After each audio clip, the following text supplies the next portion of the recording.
The team dinner was at Ascend, and $800 had a fare. When the invite dropped in our team Slack, I pleaded poverty. Student loans and my car payment are burying me, guys. Have fun. A minute later, I saw my coworker Ryan Vance's new Instagram post. A gleaming Porsche, fresh off the lot. I slurped my instant ramen and laughed. Fake work friends. My beef-flavored ramen is more real than you are. The next morning, 3 women were hammering on my apartment door. Was Ryan with you last night? They're all gone. And the money in their accounts is gone, too. Then the cops showed up. Suddenly, I was their #1 suspect. Chapter 1 ping. My phone lit up. A new message in the Department General Slack channel, with an "Here" notification that made my eyes ache. It was from Ryan. Team, killer month on the books. To celebrate, dinner's on me tomorrow night. Ascend. We're not leaving till we're seeing double. Instantly, the channel flooded with a tidal wave of ass-kissing. Ryan, you're the man, and king shit, and a dozen other bootlicking emoji reactions. I clicked the link for Ascend. The tasting menu price glared back at me from the screen, a staggering $800 per person. My stomach tightened. An entire month's rent, gone in one meal? I scrolled through the thread, watching my coworkers cheer and celebrate. It felt like we were living on different planets. My planet was the one where I woke up every morning already $3,000 in the hole to a bank for my car and student loans.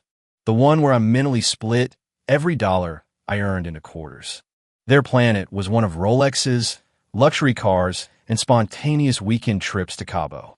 Especially Ryan's planet. Last month at happy hour, he'd been complaining about the tough market.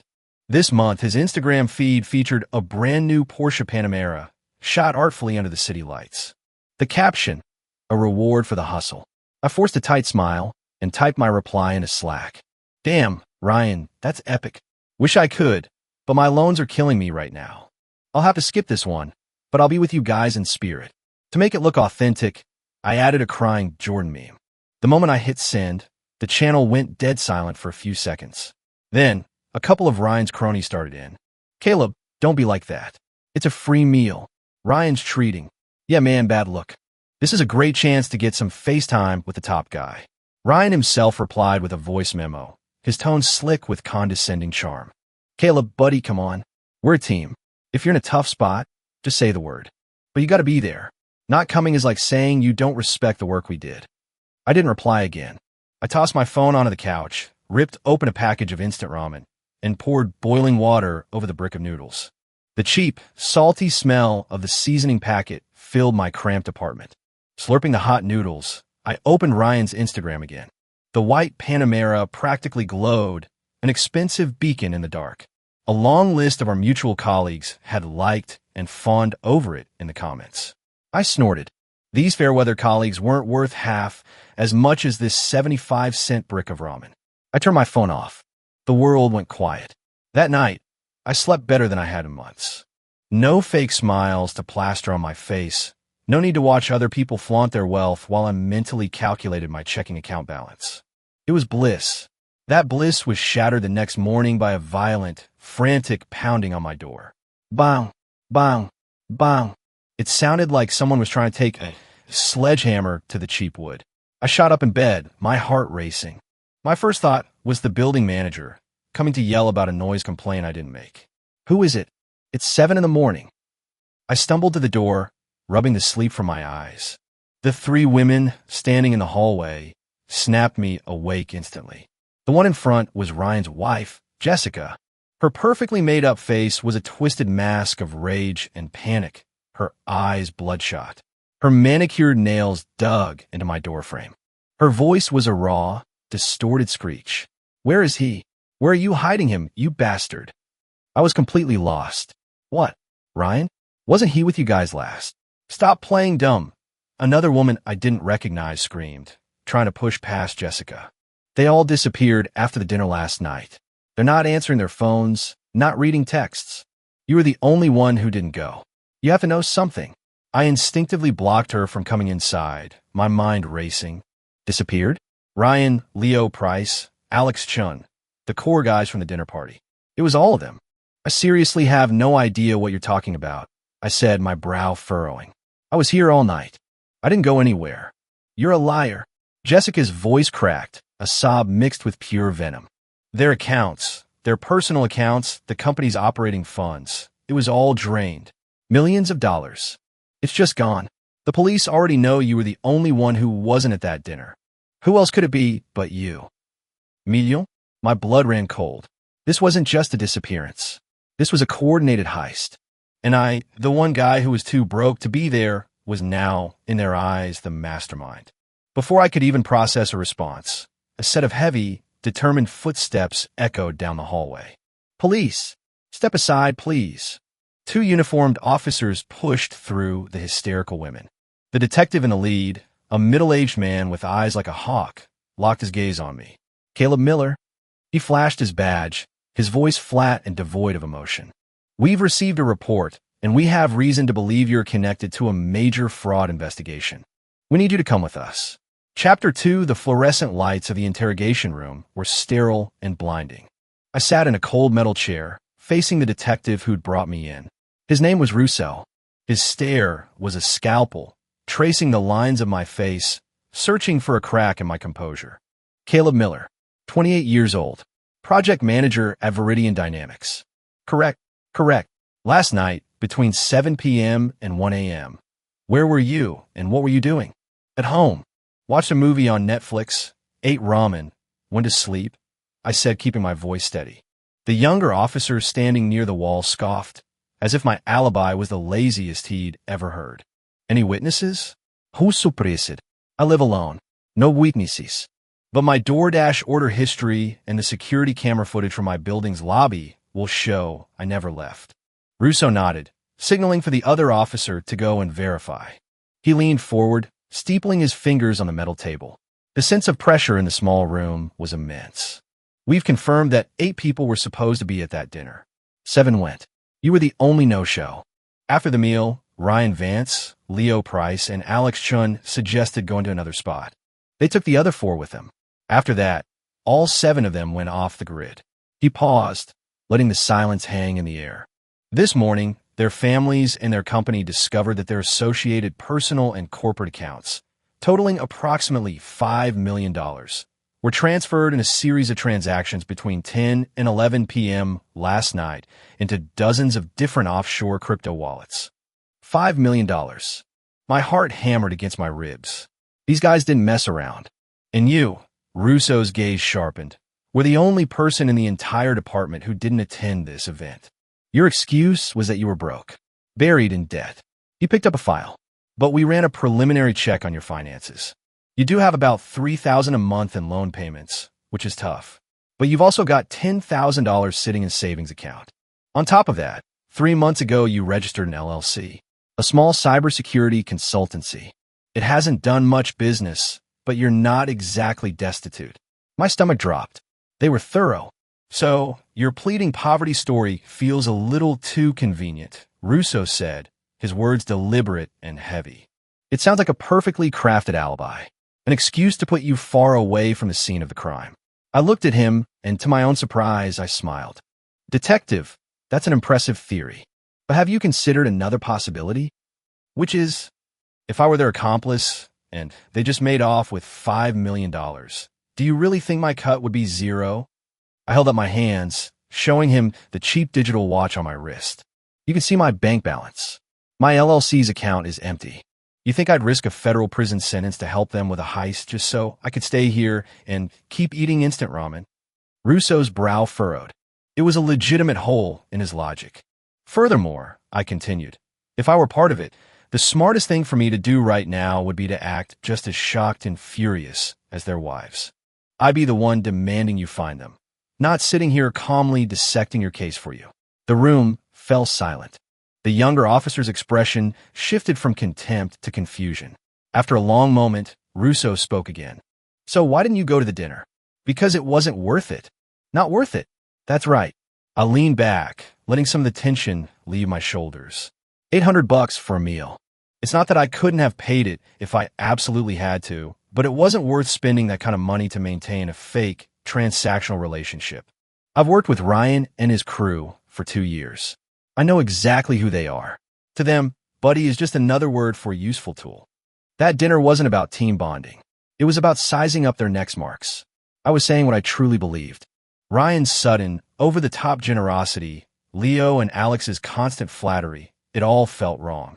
I didn't know what their game was, but my gut screamed at me to stay as far away as possible. Being broke was just the final push I needed to listen to it. Just then, the officer who'd left came back in and whispered something in Russo's ear. Russo's expression didn't change, but the way he looked at me did. The suspicion was still there, but now it was mixed with a flicker of curiosity. Lobby cameras confirm you got home at 6:30 p.m. and never left. DoorDash receipt confirms your story. He waved a hand dismissively. You can go, but don't leave the city until this case is closed. You're still a person of interest. I stood up, shaking the stiffness out of my wrists. Detective, can I offer a suggestion? Go on. Stop wasting your time on me. Start digging into the 7 people who disappeared. Their social circles, any weird investment schemes they might have got into recently. A scam this big. Ryan and his 2 buddies couldn't have pulled it off alone. With that, I turned and walked out of the interrogation room. The sunlight outside was blinding. I knew, with absolute certainty, that my trouble was just getting started. I'd barely stepped out of the precinct when a group of people swarmed me. It was Jessica Vance and the other wives. They weren't hysterical anymore, but their eyes were locked on me, desperate, like travelers in a desert staring at the last bottle of water. Jessica was the first to approach. Her voice was trembling, but the venom from that morning was gone. Caleb, the police, they let you go? Why wouldn't they? I'm innocent, I said flatly. Then, our money, another woman asked, her voice cracking. I looked at their faces, etched with anxiety and despair, and felt nothing. Not a shred of sympathy. When their husbands were riding high, every single one of them had looked down their noses at me, the broke co-worker. They'd barely acknowledged my existence. Now, karma was here to collect. I started to walk past them. Caleb, wait. Jessica lunged forward and grabbed my arm. Her grip was surprisingly strong. You know what to do, don't you? A strange, feverish light gleamed in her eyes. You were in there analyzing the case with a detective. You see things more clearly than any of us. I frowned. Let go of me. I won't. Tears streamed down her face again, but this time they were tears of supplication, not rage. Caleb, I'm begging you, help us. If you can get the money back, we'll give you anything you want. That son of a bitch, Ryan, he didn't just take the company's money. He took the down payment my parents gave us for our house. It was their entire life savings.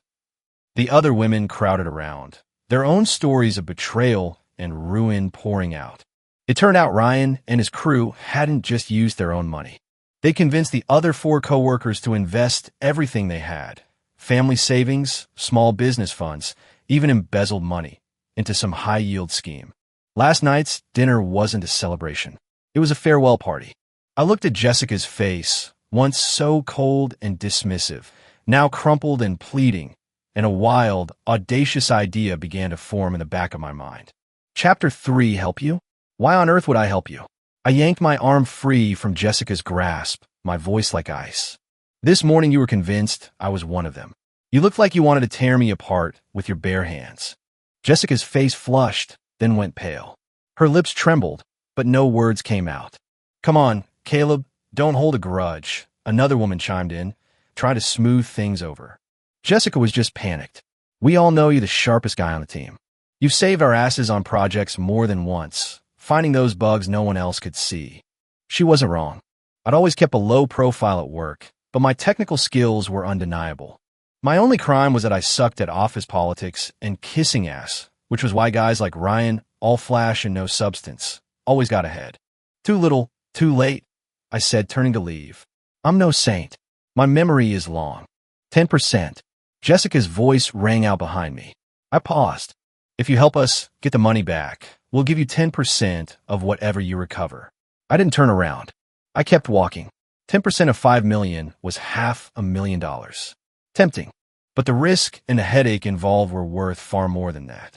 15%. Her voice was choked with tears. I kept walking. 20%. The words were a raw, desperate scream. That number made me stop. 20% of $5 million is $1 million. That kind of money would solve all my problems. It would let me quit my job and launch my consultancy into a real, operational business overnight. I slowly turned back to face her. I looked at her face, a mess of smeared mascara and expensive foundation. Are you sure you have the authority to make that offer? Jessica blinked, then nodded frantically. Edo, most of the money they lost was tied to me, or they used my name to borrow it. I can make the call. The other women murmured their agreement. Fine. I nodded. My expression as calm as if I were negotiating a freelance gig for a few $100. But we're doing this my way. No arguments. First, we draw up a contract. I want it in writing, reviewed by a lawyer, stating that my fee is 20% of all recovered funds. You will also wire a $20,000 retainer to my LLC. That retainer is non-refundable, whether we get the money back or not. Second, from this moment on, you all do exactly what I say when I say it. When I ask for information, you get it from me immediately. You don't ask questions, and you don't breathe a word of this to anyone. That includes the police. Third, my job is to create the strategy and find the leads. I'm not getting my hands dirty. The execution, the legwork, that's on you. My terms were harsh, bordering on cruel. But these women were out of options, and they knew it. They had no leverage. Done. We agreed to everything. Jessica said through gritted teeth. She fumbled in her purse and pulled out a debit card. There's $50,000 in here. It's my personal emergency fund. The PIN is 4/8. Take it. I didn't move to take it. I don't deal in cash. Get the contract drafted and notarized. Wire the 20 grand to my business account. The second the money hits, I start working. Without another word, I turned, hailed a cab, and left them standing on the sidewalk. As the taxi sped away, watching the city blur past my window, my heart finally started to pound. The strategist. The countermove. $1 million. 3 phrases circled in my mind, igniting a fire I'd suppressed for years. Ryan, you thought you had it all figured out. But you never accounted for me, the broke, invisible guy you always looked down on. The game was just beginning. Chapter 4. Back in my apartment, I double-locked the door and drew the blinds. The room plunged into darkness, lit only by the cool, blue glow of my monitor. The light reflected off my face, which was set in a calm, almost cold expression. First things first. Before I even thought about the money, I needed to analyze the situation. Ryan Vance, Leo Price, and Alex Chun were the ringleaders.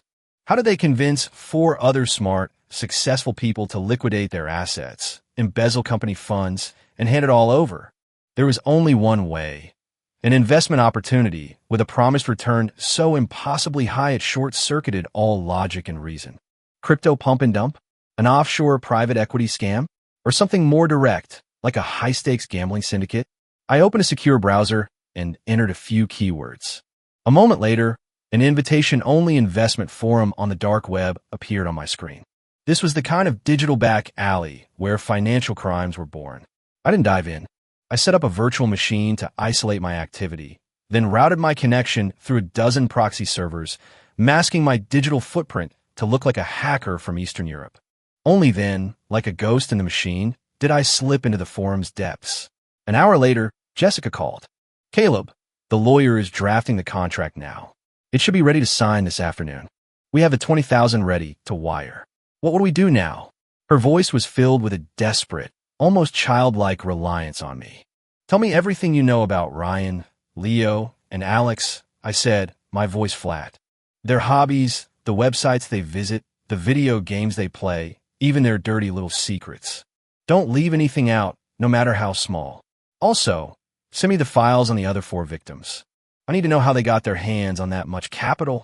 Jessica was confused, but she agreed immediately. 30 minutes later, an encrypted file landed in my inbox. It contained detailed profiles on all 7 men, far more comprehensive than the police report. I scanned the documents while simultaneously running search queries on the dark web forum. A picture began to emerge. Ryan Vance, obsessed with a strategy MMO called Throne of Empires. He was the leader of a top guild, known for spending thousands of real dollars on in-game items. Leo Price, a degenerate gambler. A regular at high-stakes poker tables in Vegas and on illicit online sites. Alex Chun, the most enigmatic of the 3. A total loner outside of work, but his browser history showed frequent visits to sites about offshore banking, asset protection, and acquiring Panamanian residency. 3 ringleaders, 3 potential points of attack. The 4 victims were just as telling. One was the company's senior accountant, with easy access to liquid funds. One was married to a woman whose family had just received a massive inheritance. One owned a small logistics company with a healthy cash flow. The last one was the most tragic. He'd cleaned out the account that held the money for his father's cancer treatment. This wasn't a random group. Ryan and his crew had carefully selected their marks. My focus narrowed in on Ryan's gaming profile. Throne of Empires. I'd never played it, but I knew that in games like these, a massive, unregulated black market always thrived. Players used third-party websites to buy and sell rare items and in-game currency for real money. It was a perfect pipeline for money laundering. I created a new account and logged into the game. Simultaneously, I started running a script to track the login history of Ryan's gamertag, looking for any recent IP addresses. Time crawled by. On my screen, lines of code scrolled past in a blur. My fingers flew across the keyboard, a frantic, rhythmic tapping in the silent apartment. As evening fell, Jessica called again. The contract is signed and notarized. The wire transfer is complete. Got it. I hung up and glanced at my banking app. A notification confirmed the deposit. Plus $20,000.00 my seed money. At that exact moment, my IP tracking script let out a soft beep. I had a hit. Ryan's gaming account had logged in for a few seconds about 3 hours ago. The IP address was located in a small, Central American country notorious for its booming cybercrime and financial fraud industries, Panama. Specifically, Panama City. Chapter 5, Panama City. When I told Jessica the location, I heard her sharp intake of breath over the phone. Isn't that where all the scammers hide? If they're there, will we ever see them again? I don't care if we see them again. We're getting the money back, I said coldly. But how we even get there? Most of us don't even have passports. I'm not telling you to go there. I cut her off. Now, listen to me carefully. First, you're going to call Detective Russo. You're going to tell him that through your own sources, you've discovered that Ryan and the others might be in Panama City. Make it clear it was your discovery. My name stays out of it. Second, you're going to use every contact you have, friends, family, business connections, to find a reliable fixer on the ground in Panama. Someone with connections who knows how things work there. Spend whatever it takes, but find the right person. Third, and this is the most important part, I need you to take Ryan's personal information, social security number, mother's maiden name, everything, and start trying to log into all of his online banking portals, his credit card apps, his email. I want you to intentionally input the wrong password over and over until every single one of his accounts is frozen for security reasons. Jessica was stunned. Freeze his accounts? But then how will we? He won't be able to access the money either. Do you know what you're doing? Or do I? My voice hardened. They're in a foreign country. Their first priority is to move that $5 million from their U.S. accounts through an underground banking network to clean it. We're in a race against time. Freezing their access is just the first step. It's a delay tactic. Then, what's the second step? The second step, I said, a slow smile spreading across my face, is to make them believe they have a traitor in their ranks. We're going to make them think their money is no longer safe from each other. I hung up. Ryan, you think hiding in Panama makes you untouchable? You have no idea what you're up against. For the next 48 hours, I barely slept. I monitored Ryan's crew's faint digital footprints on the dark web, while directing Jessica and the others to create chaos back home. On the police front, Russo took the tip and filed a request with Interpol. We both knew it was a formality. A request like that was basically useless in a place like Panama City. But Jessica's fixer was a different story. He was surprisingly effective. He was a Panamanian businessman with interests in real estate and nightlife, with deep connections on both sides of the law. After receiving a hefty wire transfer from Jessica, his people quickly located Ryan, Leo, and Alex among the city's thousands of expats and fugitives. The 3 of them were holed up in a luxury high-rise condo with tight security, clearly laying low while they waited for their money to be laundered. Meanwhile, my plan to lock their accounts was working. Through a contact of my own, I managed to intercept a snippet of a conversation between Leo and one of his gambling buddies on a secure messaging app. Shit, all our cards are frozen. Those bitches must have called the banks. Ryan says not to worry. The transfer is already in motion with the launderers. He says it'll hit our offshore wallets in 3 days, max. The money was in the pipeline. My window of opportunity was closing. It was time to make my move. I immediately called Jessica, your fixer. Can you get me their new local Panamanian cell numbers? He said for the right price, he can get anything. Good. Now, you're going to buy a burner phone, and you're going to send a text message to Leo Price. What should it say? Just 6 words. I stared at my glowing monitor, my plan crystallizing. Ryan is planning to double-cross you. Chapter 6. The text message went out into the ether. For hours, there was nothing. Jessica and the other women were spiraling, calling me every 10 minutes. Caleb, there's no response. What if Leo didn't believe it? Did we tip them off? Was this a mistake? Should we try something else? Shut up and wait. That was my only reply before I muted their group chat. I knew that a seed of doubt, once planted, doesn't need to be watered. It grows all on its own in the dark, fertile soil of human greed and paranoia, especially in the mind of a compulsive, high-strung gambler like Leo. Ryan, Leo, and Alex, they weren't a band of brothers. They were a pack of wolves, united only by the hunt. When the prize was this big and the risks were this high, trust was always the first casualty.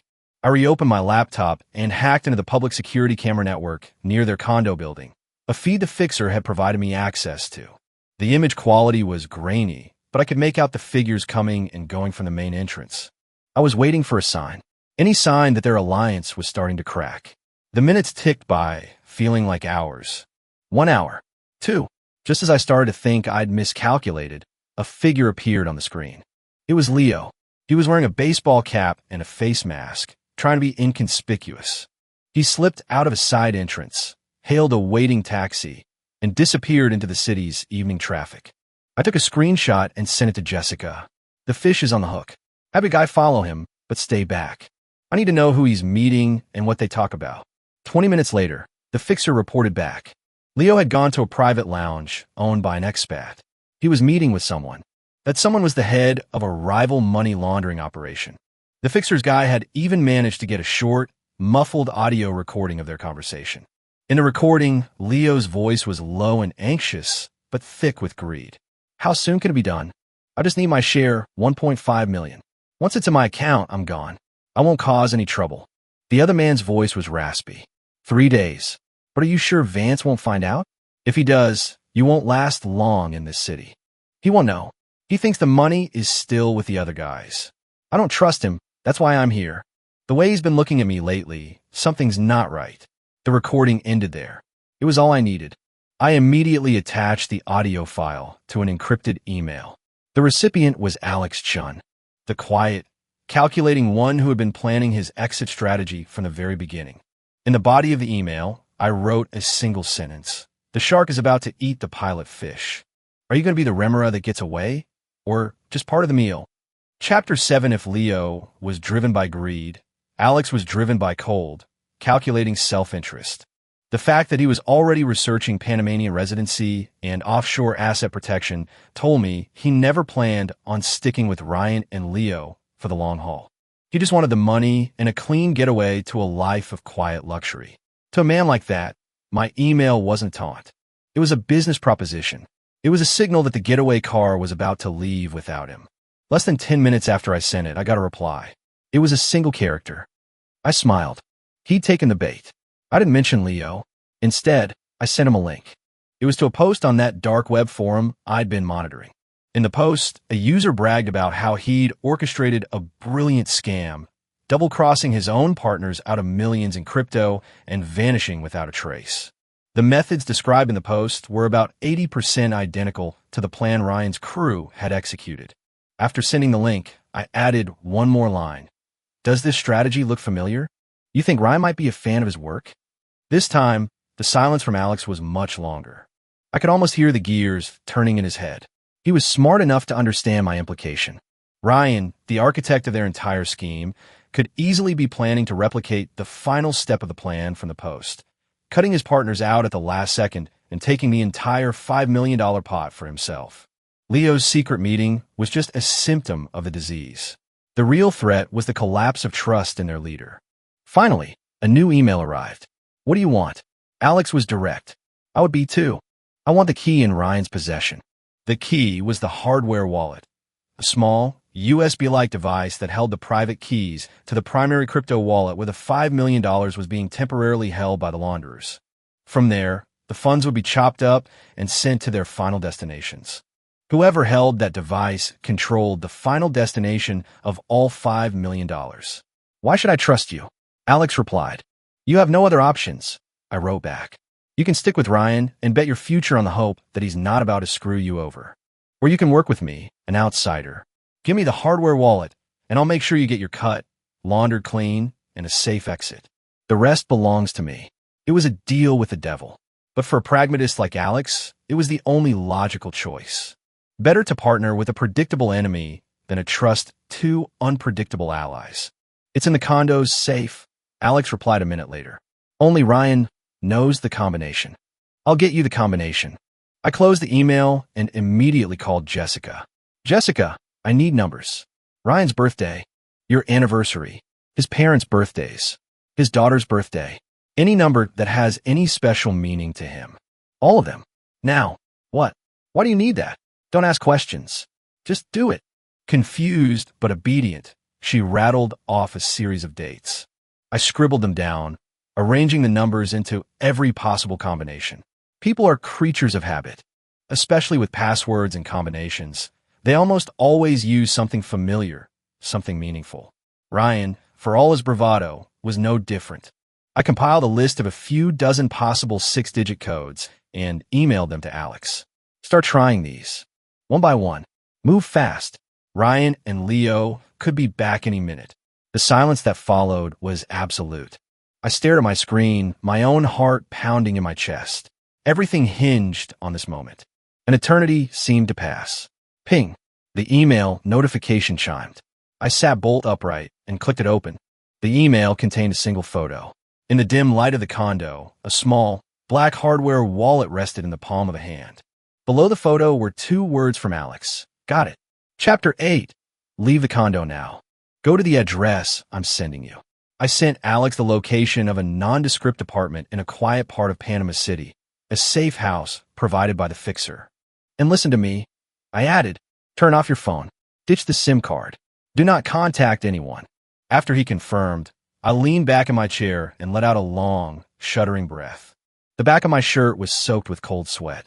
The most critical phase of the plan was complete. That $5 million was still technically in the launderer's possession, but effective control had just been transferred to me. Ryan and Leo were now officially out of the game. I closed my eyes, planning my next move. Alex was smart, but that also made him dangerous. I couldn't afford to trust him. I needed to give him what he wanted, but I also needed to hold all the cards.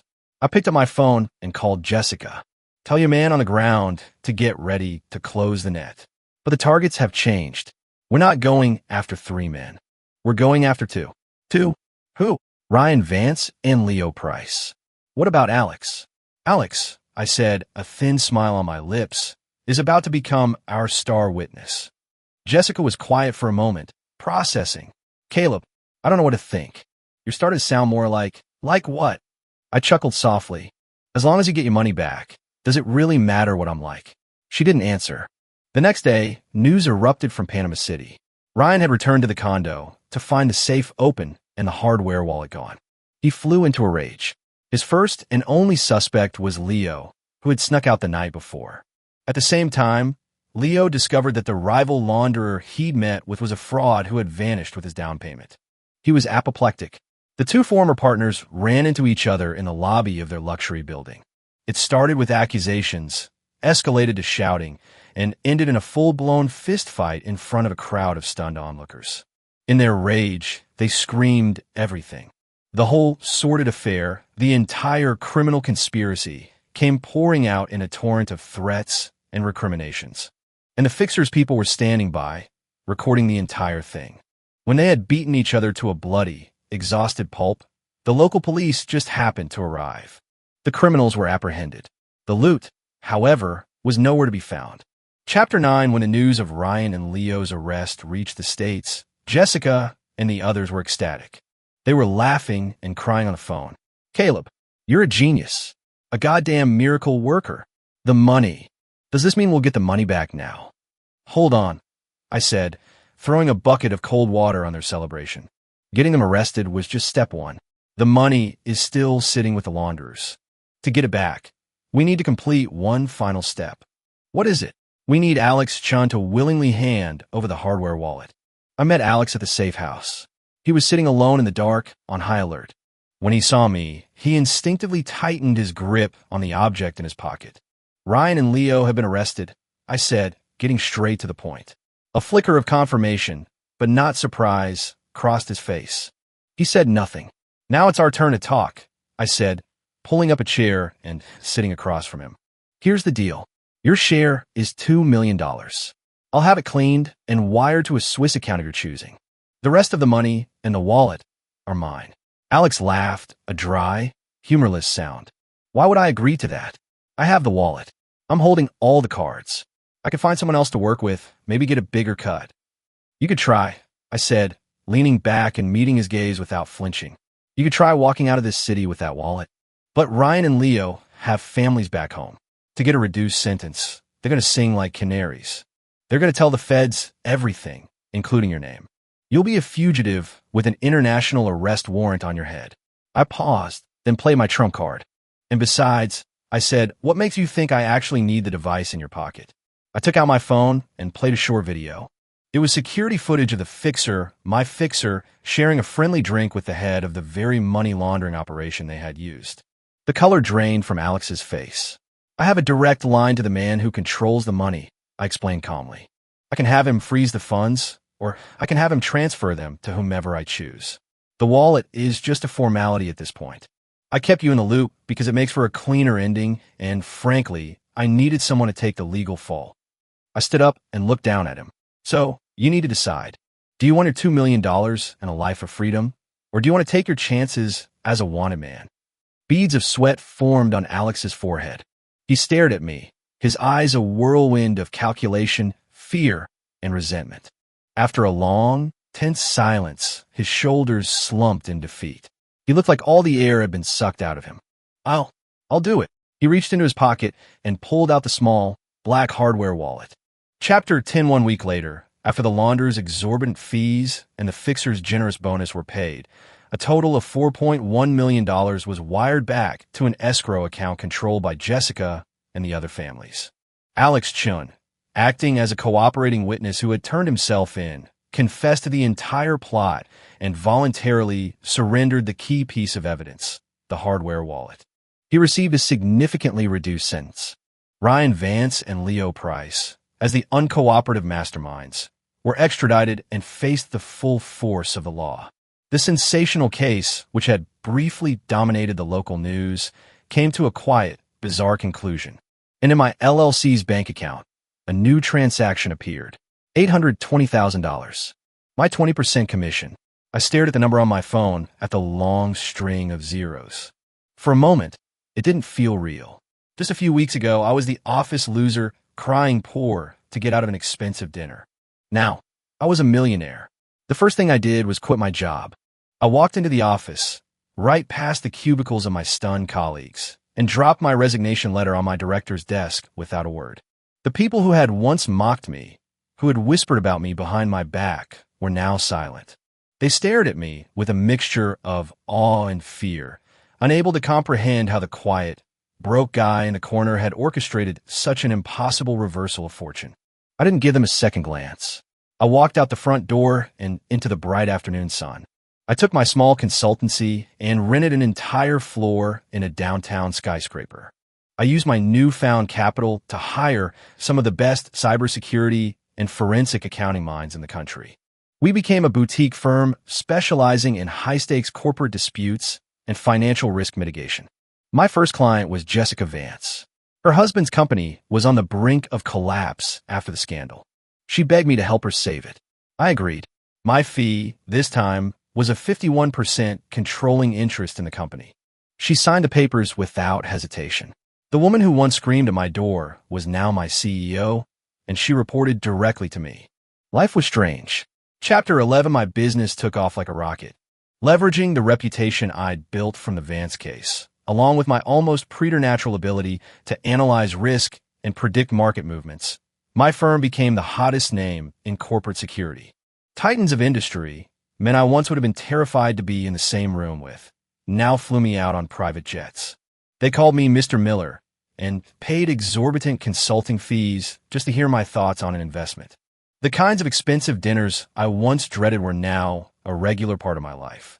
But I rarely went. I turned down almost every invitation for meaningless schmoozing. I had learned a valuable lesson. Relationships built over cocktails are fragile. The only thing that truly makes you invincible is your own capability. One day, I got an unexpected call. It was from Detective Russo. "Caleb, you have a minute? Let me buy you a coffee." We met at a quiet, old-school coffee shop downtown. He was in civilian clothes and seemed more relaxed than I'd ever seen him. "You've done well for yourself, kid," he said, sliding a cup across the table. "You're a big shot now. Just a small business owner, detective." "Don't be modest," Russo said with a wave of his hand. "I didn't call you here to chat about your success. I wanted to ask you about the Vance case." My guard went up, but I kept my face neutral. "I thought that case was closed." "It is," Russo said, his eyes locking onto mine. "But we were reviewing the file, and there were a lot of loose ends. For instance, how did Alex Chun just happen to have a crisis of conscience? And how did he get into a safe when only Ryan Vance knew the combination? And that fixer you all hired in Panama, he was a little too good, a little too cooperative." He leaned forward slightly, his voice dropping. "The whole case from start to finish, it feels like it was being directed by an invisible hand. A hand that played on greed and paranoia, that manipulated every single person like a puppet on a string." He paused, his gaze unwavering. "Caleb," he asked, his voice low and direct, "was that hand yours?" The coffee shop was quiet. I could hear the gentle hum of the espresso machine. I picked up my cup, blew gently on the surface, and took a long sip. Then I looked up, met his gaze, and smiled. "Do you have any proof, detective?" Chapter 12. Russo stared at me for a long, long time. Long enough for my coffee to get cold. Finally, he shook his head and let out a short, gruff laugh. "No, I don't." "Well, there you have it," I said, standing up. "Thanks for the coffee, detective. I've got to get back to the office." As I walked out of the shop, I glanced back. Russo was still sitting there, watching me, a complex expression on his face. I knew he knew. He'd figured it all out, but he had no evidence. And in the end, by any objective measure, I had done a good thing. The criminals were punished. The victims got their money back. As for the methods I used, who really cares? The world doesn't reward you for how you play the game. It only rewards you for winning. Back at my office, my assistant informed me of a major networking event that evening. It was hosted by the city's newest tech billionaire, and everyone who was anyone would be there. "Cancel it," I said simply. "Sir, but this is a huge opportunity." I said, "Cancel it," I repeated. "Tell them I have to go have dinner with my mom." My assistant blinked, surprised, but then nodded. "Yes, sir." Of course. Driving home, I passed the office building where I used to work. A group of young employees in ill-fitting suits were clustered around a portly executive, all of them laughing a little too hard at something he'd said. It looked just like Ryan and his circle of sycophants. It looked just like me a few years ago. I shook my head, stepped on the gas, and left the image of their fake smiles in my rearview mirror. My phone rang. It was Jessica. "Mr. Miller, I just wanted to go over the strategic plan for the next quarter. Just execute the plan we agreed on in the meeting." "You're the CEO?" "Jessica, trust your own judgment." "I know, but I still feel like I don't have a handle on things without your input." "Then get a handle on it," I said, my eyes on the road ahead. "Jessica, listen to me. The only person you can ever truly rely on is yourself." I hung up, and the world was quiet again. I suddenly remembered time, long before all this, when I was just a regular guy stressing over my monthly loan payments. I remembered what my biggest dream was back then. It was simple. I wanted to open a small business, something of my own. No office politics, no sucking up to bosses. Just freedom. Now I had more wealth and power than I had ever imagined. But was I happier? My car pulled up to an older, modest apartment building. My mom was outside, holding a grocery bag and chatting with a neighbor. When she saw my car, her face broke into a huge smile, her eyes crinkling at the corners. "My son is here," she announced proudly to anyone within earshot. I got out of the car and took the grocery bag from her. Inside were the ingredients for my favorite meal. "I'm home, Mom." In that moment, breathing in the familiar scent of home-cooked food and seeing the real, unpretentious smile on my mother's face, the part of my heart that had grown hard from all the scheming and calculating suddenly felt soft again. Maybe winning wasn't about crushing your rivals or seeing how many zeros you can add to your bank account. Maybe it was about knowing that after you've seen all the world's ugliness and ambition, you still have a place to go home. And someone is there, waiting to have dinner with you.